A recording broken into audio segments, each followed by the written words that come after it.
جو اورل چیز ہے وہ تو سامنے نہیں آ سکتی نا؟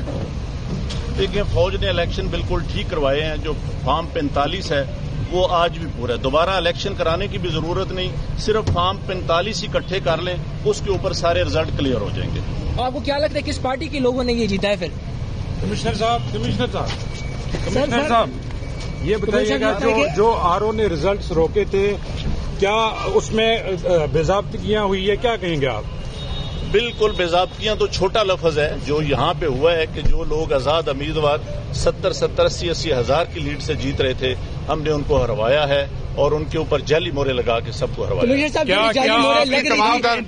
آپ نے کسی سے کہا کہ سب کچھ ہو رہا ہے، غلط ہو رہا ہے، اس کو روکا جائے؟ دیکھیں، میں یہ ساری اس غلط کاری کی ذمہ داری اپنے اوپر لے رہا ہوں اور ساتھ آپ کو بتا رہا ہوں کہ جو چیف الیکشن کمشنر ہے، جو چیف جسٹس ہے، وہ بھی اس کام میں پورے شریک ہیں. کس کے کہنے پہ سب کچھ ہوتا رہا؟